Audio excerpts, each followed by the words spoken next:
So that's going. Let me do a recording as a backup.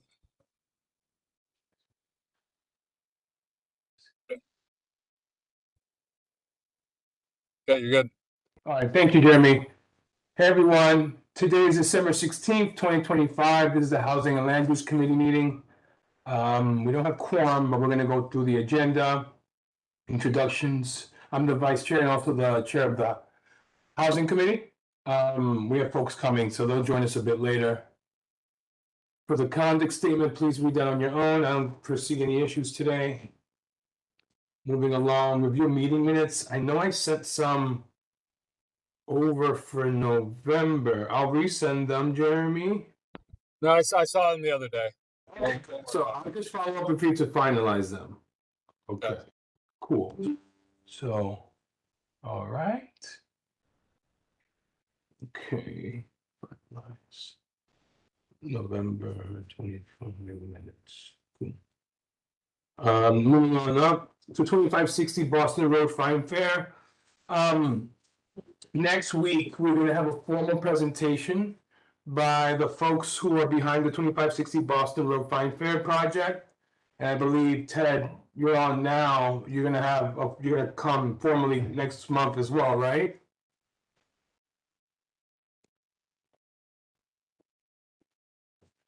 Ted, can you hear us? You're Rich? fine. You're saying? Thank you. Are you there? Unmute. I requested unmute, but I can't unmute him. Okay, it's fine. Maybe he's not there at the moment. But so next month we'll have a full presentation by HPD and the folks behind the 2560 Boston Road project. So more to come. They were gonna come this month, but they punted till January. They did? Yeah, it was for January, not December. Yeah. Yeah.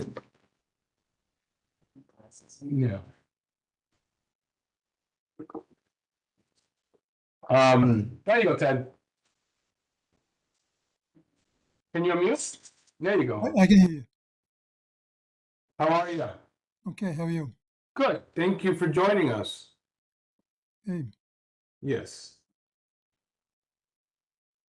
Okay. Yeah, January, so yeah, you do know it's January 15th for the other meeting, right, Ted? I'm sorry, I can't hear that. You do know the other meetings for January 15th, the formal meeting for the 2560 Boston Yeah, Road. I saw it was on the agenda for tonight, but I know they're going to be there next month. So, I mean, we can still talk about it today. Do you have any updates from your end in terms of the 2560 project? I mean, it's fine to talk about it now as well. Yeah, I mean, there's been, as you know, since when it went through ULURP, that was their application. It wasn't an HPD application to do the rezoning, and that did go through, so that location was rezoned. Since then, the development team has made use of other sections of the zoning resolution, and the zoning resolution itself has changed. So that allowed for them to do a larger project, more units. So whereas during ULURP it was 333 units, they're now proposing 483, which is a significant difference. So what we told them was that at least they needed to report back to the community board and to the borough president's office so that you all would be aware of this change, this significant change, and how they did that. And I know they wrote to the board, they wrote to the BP's office, and I know they're scheduled to come next month. In the meantime, that kind of change, because when someone applies for financing through us, it goes through a number of different HPD units, but even particularly the finance unit. And that changes, the numbers change, the underwriting changes. So fairly recently, our finance unit got new numbers from them, which are being reviewed. And so, if it meets our, requirements, which it appears that they probably would, then eventually the project could happen. But in the meantime, we wanted to make sure that there's transparency and that everybody's open to what's happening.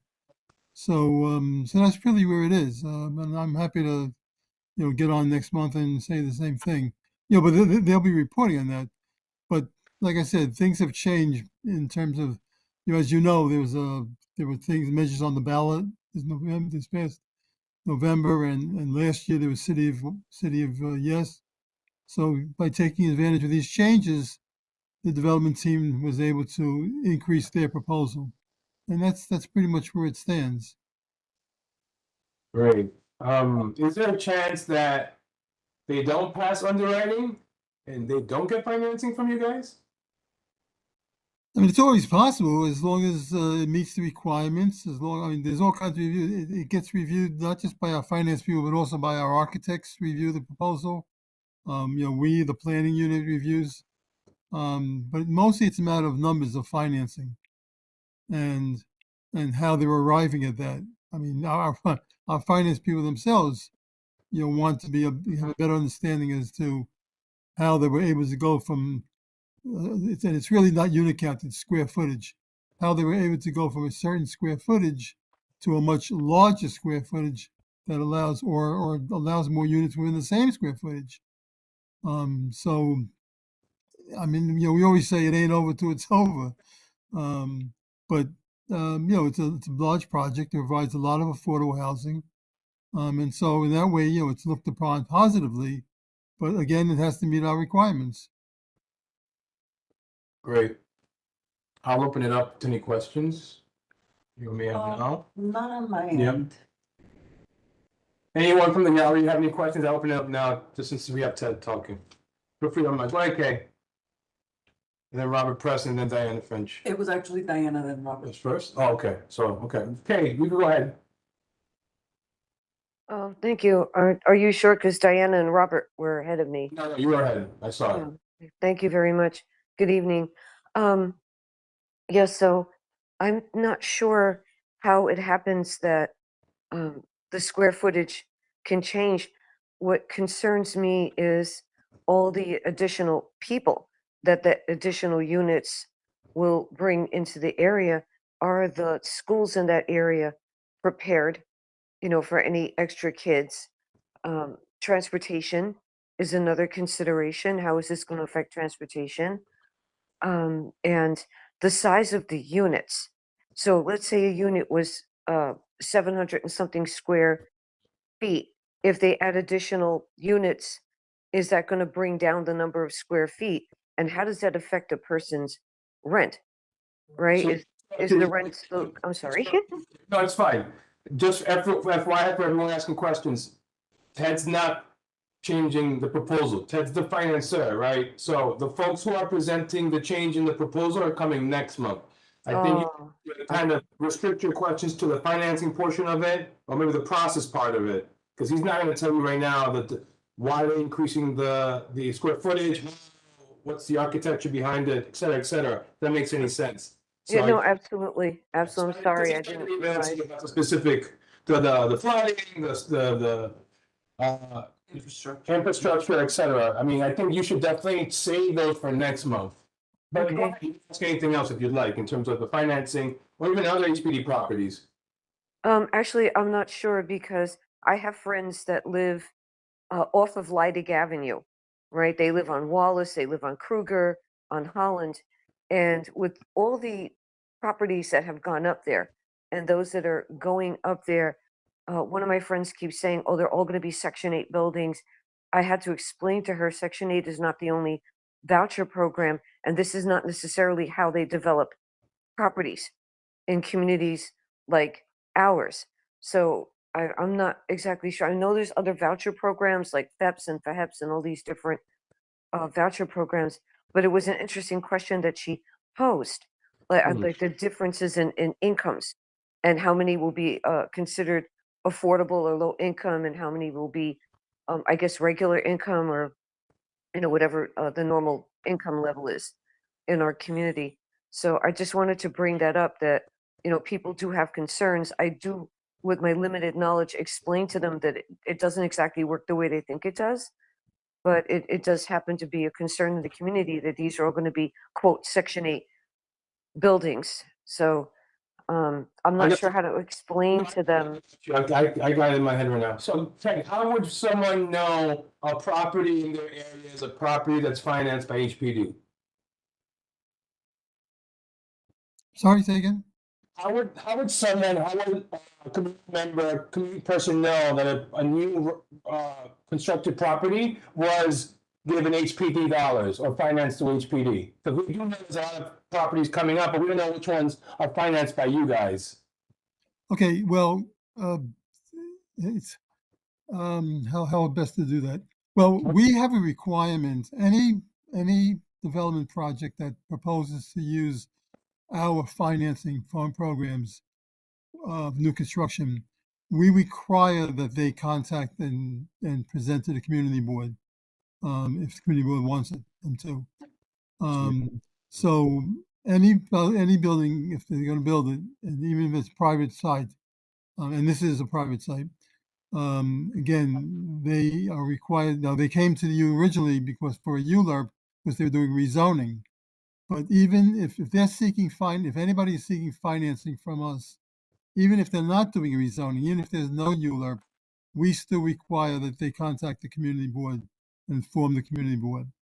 I will say to you that, to my knowledge, none of the other buildings, and I know there've been a lot of new buildings in your area, in the last couple of years, none of them used HPD financing. They Yeah, were all totally privately financed. Excellent. That's what I wanted to know, because exactly. that changes Well, everything. Well, but in terms of now, they can still have people there who are getting subsidies. That's Right. another point. Yeah, Right, but their point was the whole place is just gonna be, oh, all these Section 8 people coming from homeless shelters, and I'm like, where do you want people to go? so then What the if- next, Right. Yeah. Well, next we have question, no control over those other buildings that don't use our program. so then my question to you, Ted, how does a person in the community even understand who's financing what? Because the only purview they have is through us, the community board, and through Right. you, HPD, but not everyone comes to us. Well, but again, what I'm saying is if they're seeking financing from HPD, they do have to come to you. Or a lot of us don't, is the question. So, there's no, I mean, obviously you can just ask us. But see, a lot of the discussions that we've had the last couple of years started with, I actually had gotten an email from Hazel that there were a number of new buildings that are being proposed in the area along the White Plains Road corridor. And so we looked into those as well. And like I said, none of them used city financing. They were privately financed. But the market rate, but again, the people can be subsidized. One of the things that we do require is that a percentage in the buildings that we do finance, they're all low to moderate income, but there's a range, and the top of the range is not really low. We were using the area median income. And one of the things that happened was when this project, 2560 Boston Road, was first being proposed, when they were doing their ULURP for the rezoning, the community board decided that the rents that were being charged were too high. And the community board asked that they be lowered. And so the development team responded to that by lowering it. So there'll be more lower income units than they originally would have planned. Now, the changes in the zoning resolution during the past year or two allows for more units, and there will be more smaller units. I think percentage-wise, they have to, using our program, they're required to have at least 30% of the units be two bedrooms or more, 2 or 3 bedrooms. So there will be a lot of smaller units, like 1 bedrooms or even studios. But there will be, like I said, a minimum of 30%, and there's always a range. There's again, using AMIs, it's going to go from about 30% to probably about 60% of the AMI. Thank you, Ted. Okay, does that kind of answer your, yeah, right? That gives Yeah, you very some- much, very Okay, much. It okay. helps. I wrote everything down so I can explain to people, Okay. Thank you so much. You got it. Diana, Mr. Anna Finch, you want to go ahead?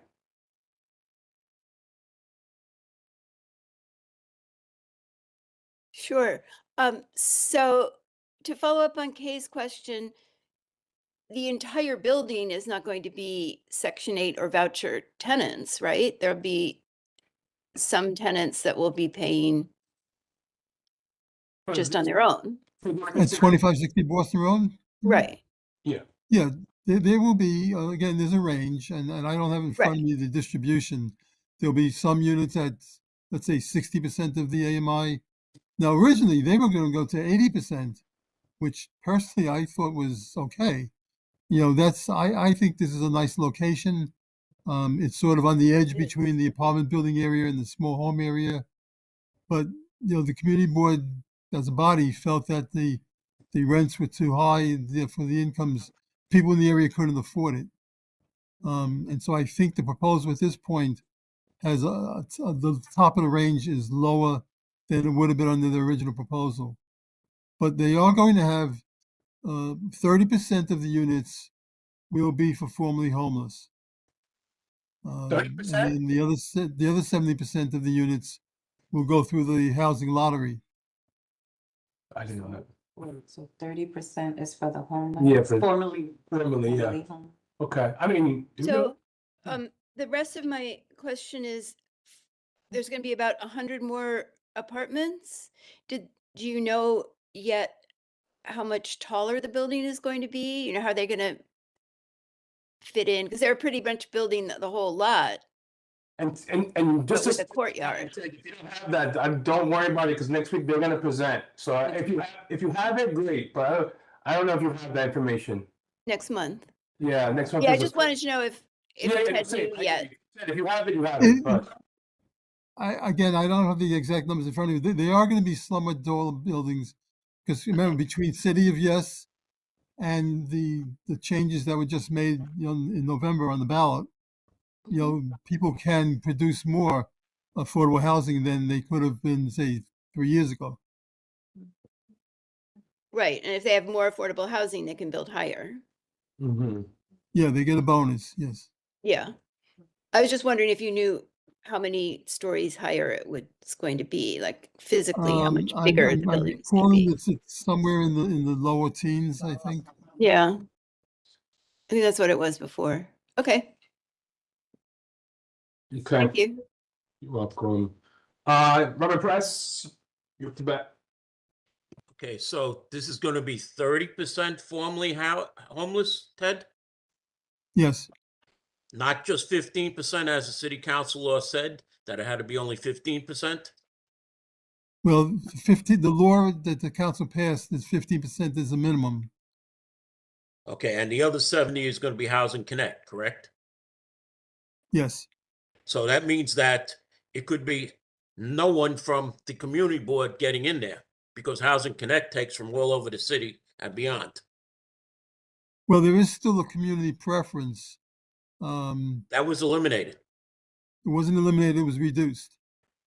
Okay, so how many local community board 11 members have priority on apartments there?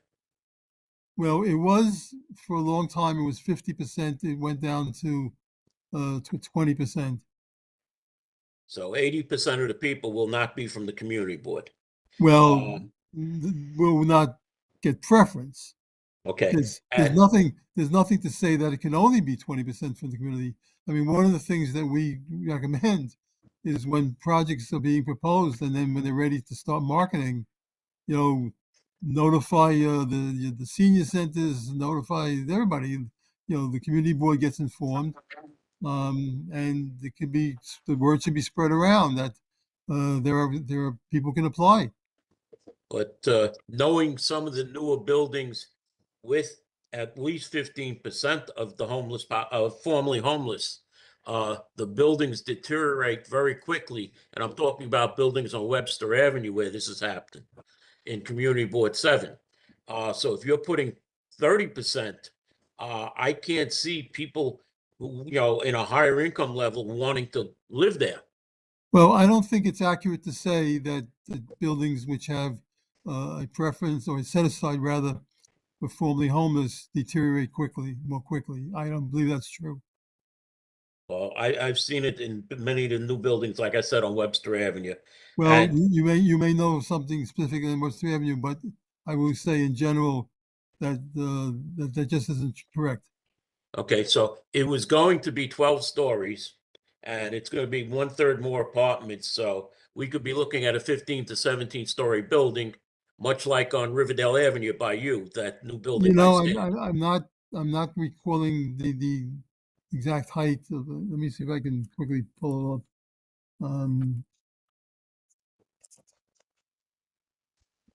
I mean, they're going to be. It's going to be a big building. 483 units is a lot of units.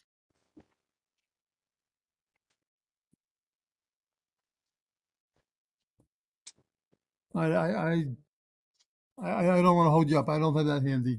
The exact height.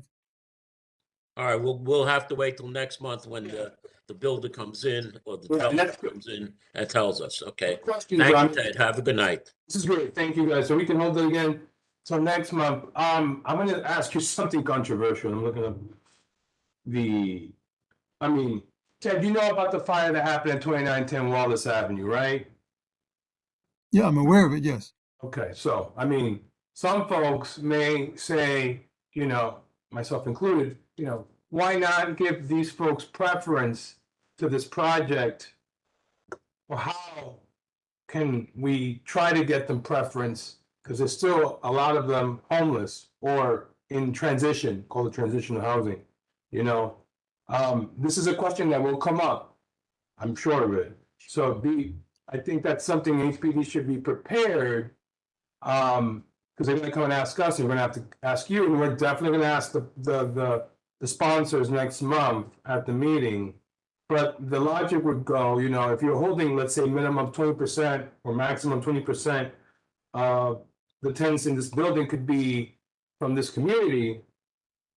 Why not those who suffered at the fire at 2910 Wallace Avenue? I would, you can certainly suggest that to the development team and they can speak to the marketing. You know, when the project is about 2/3 complete is when they have to start their marketing. 2/3? And that is all supervised either by HPD or HDC. Everything about the marketing has to be run past the agency providing the financing. And so they can speak to them if something like that can be worked out. I can't say for sure that it can be, but it's certainly something that the development team can ask. Okay. The other thing you have to just remember though is this project, this building is, I would say at this point, probably at least 3 years away from being ready, probably more. Yeah. No, I So know. people This- shouldn't count on this building for those particular people. Yeah. Just a thought, or just a thought in general in terms of folks. Or any development. Any development, They yeah. can certainly ask, yeah. Yeah, so I think that's also like a question we get all the time, is how do we get folks in the community to get into these HPD back buildings? We don't have, what would say, line of sight to the private ones. They don't care for our opinions, right? A lot of the times. But since we have a line to you guys, you know, it'd be great if we could help folks in our community. So I think talking to your development team is what you said is the solution there. Okay. Okay. Yeah, go ahead. Ted, can you, just for those who may be online or for future viewers of the recording, can you clarify the difference between the original, I believe the original financing was supposed to be mix and match, and then now we're talking about Ella. Can you kind of go through the differences and the similarities in those two programs? Well, mix and match had slightly higher income level range. Again, all the buildings, there's always a range because we believe in mixed incomes within buildings. And I would say overwhelmingly the new construction buildings in the Bronx almost always have a range of from 30% AMI to about 80%, sometimes 60, sometimes maybe 90, but generally about 30 to 80. But then it's a matter of the distribution. So in a mix and match, you'd have more toward the high end, the 80% end, And in Ella, you'd have somewhat more toward the lower end, like the 30% end. But mix and matches also, they found they're hard to make work to get them to, we want to build a lot of affordable housing, but it's taxpayers' money. It can't just be given away. We want to make sure these projects work. So in that way, we do act like a bank. A bank's not going to loan you money if they don't think they're going to be able to get paid back. We do the same thing, even if, our financing is very long term. So people will have many years to pay back, if at all. But there's so there really aren't many projects done as mix and match anymore. In fact, it's all now been pretty much grouped together as new construction finance, with an option of doing like a mix and match or Ella, but they're overwhelmingly the Ellas. And again, it's supposed to be affordable housing, but it's not as low as people think. In fact, one of the reasons why there aren't more larger units, aside from the fact that the average household in the city and in the Bronx is only 2-point-something people per household. Households on average are small. I realize, there's large families that have needs as well, but there's that reason. But the other reason is that if you have a 3-bedroom at 80% of AMI, let's say, that's not cheap. That's going to be a fairly substantial rent. And so those are hard to rent. So that's why most developers, are not inclined to have a very high amount of, say, 3 bedrooms. They'd rather do the smaller apartments because they're more sure of getting. And again, as you know, with Housing Connect, the lottery system, a project of 400, 500 units is easily going to get 20,000 applications. Yeah.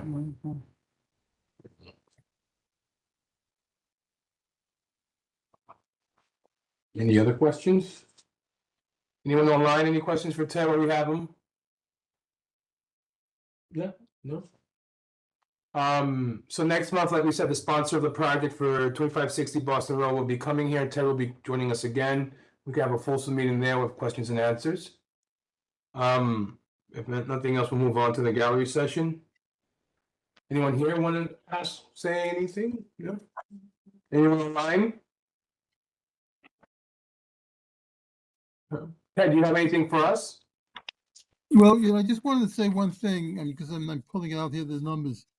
So, for example, 60% of AMI for a family of 3. So the eligible income is up to about $87,000 For up to 3? for a family of 3 at only 60% of AMI. So 80% of AMI already, family of 3, is 116,000. 16. Yeah. So it's so if you translate that into rents, yeah. a 2-bedroom at 60% of AMI is now a little over $2,100 a month. Okay. And if it was 80% of AMI, it would be almost $3,000 a month For up to 2 people. for 2-bedroom. Uh-huh. Okay. So a 3-bedroom, 60% of AMI is about $2,500 a month, and 80% of AMI for 3-bedroom is about $3,300 a month. So developers tell us that they have trouble sometimes renting the 3-bedroom units. There may be a demand, but the demand is from people who can really afford it. Yeah. Housing is expensive. It's it's unfortunate. Diana Finch, go ahead. Yes, while Ted is here, I just wanted to update. We're still, I guess, in negotiations or in discussions with Pinnacle over the mortgage default for 2280 and 2300 Olinville Avenue. 2280 is 11 stories, approximately 10 apartments on each floor, and 2300 is 20 floors. And our local electeds have been meeting with Pinnacle to discuss what's happening. But I wanted to say thank you to HPD because we've been encouraging all the tenants to not only complain to management if they need repairs, but to file 311s and send the 311s to the council member as well. And HPD has been showing up. The inspectors have been in and out of the building. So we're very glad to see that because we're just very concerned that with this default on the mortgage that the landlord is just letting maintenance slide and it's just getting worse and worse. That's a Mitchell Lummer? No, it was, but then they took it out of Mitchell They bought Lumber. out. Okay. They bought it. Yeah. Great. Yeah.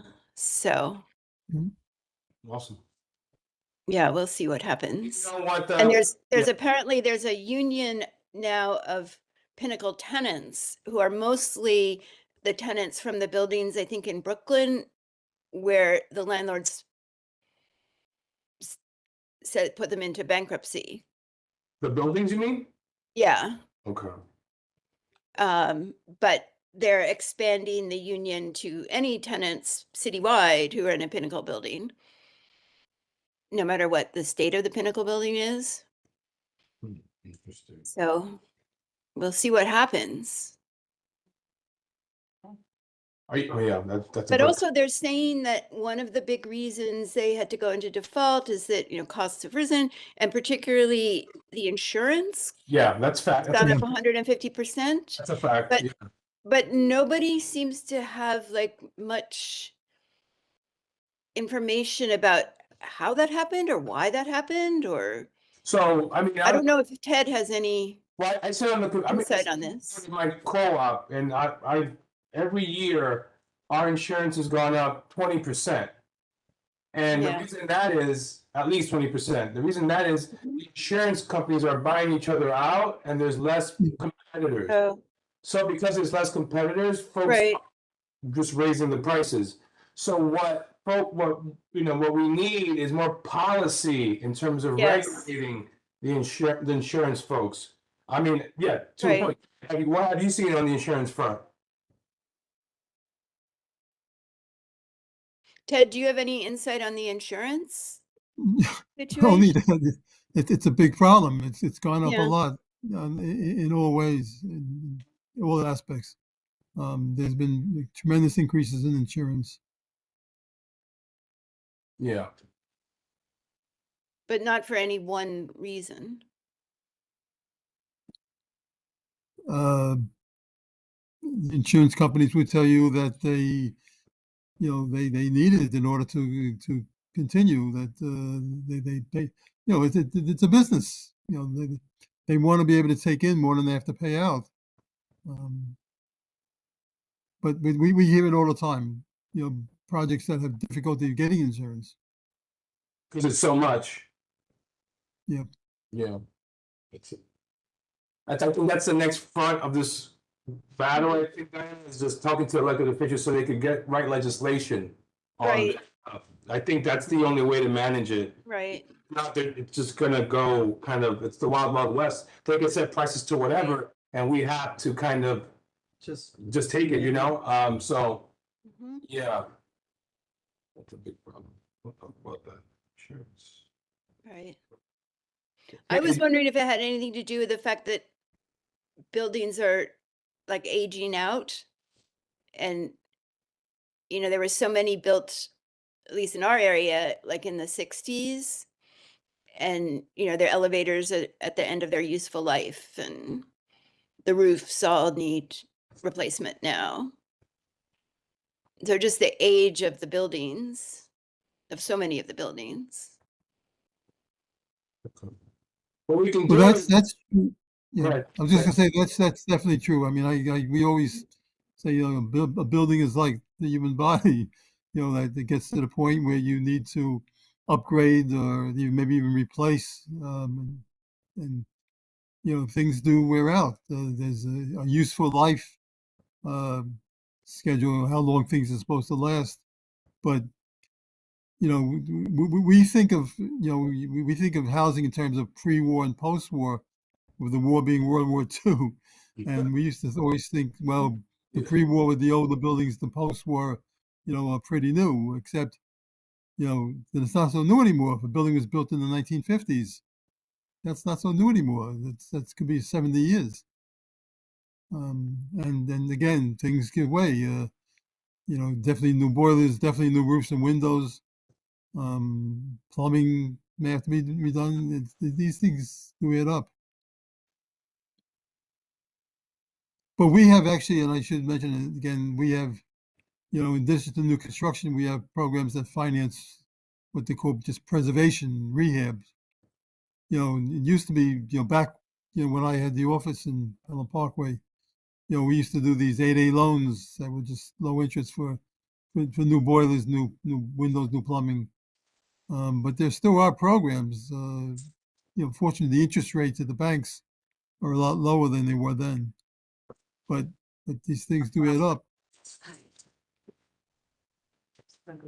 Yeah, I mean, Mr. Banford, you raised a good point. I think what we can try to do in this committee is try to invite an insurance company to explain your questions, like why are rates going up? We could talk about your type of building. We could talk about cooperatives in the area.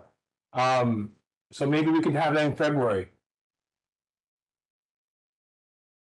I write that down. Because January we're booked. Yeah. Okay, so we'll try to get insurance company for February. Okay. Anybody else? Oh, you have a question, go ahead. What I wanted to share is at one point I was a licensed insurance Mhm. broker. And many companies, many insurance companies, the focus is more on the insurer than the insured. And I can give you a few examples. After 9/11, only 3 insurance companies paid off on the claims. Majority of people who lost their lives in 9/11 could not collect on their insurance policies because of a minuscule clause in those policies. What basically happens is different areas are treated differently. The Bronx is definitely treated differently in terms of rates. Another thing that has happened is post the pandemic, rates have just skyrocketed. And the issue there is it's not just 20%. They are going up not just for the co-ops, but for the individuals inside the co-ops. I've had my shareholders get in touch with me this year because they're renewing and their rates are being renewed with an increase of 40 to 50%. That's a lot of money. So then they're not only, and they're having to deal with it 2 ways because our co-op policy of the building will have to be renewed in February. So if you are, for the individuals inside my co-op, raising it 40 to 50%, if they raise our policy 40 to 50%, the only way we're going to be able to meet that would be with a huge assessment. Yep, or maintenance increase. And at some point, what you're going to do is force people in a position where they're not going to be able to live in their homes anymore. Yep. So the insurance industry definitely needs legislation. Right. and You're in it to make money, not pay out. Yeah, so that's a great point. Thank you for that. And that's something we could talk about in hopefully a couple sessions here. Thank you. Any other comments or questions?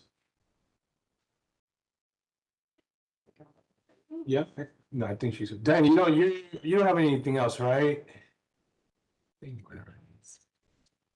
Okay, cool. Right, no, I don't. Okay, thank you. Thank you, Ted.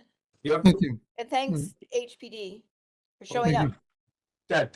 Ted, always, Thank you, thank you Ted. for showing up. Yeah, for sure. And see you next month.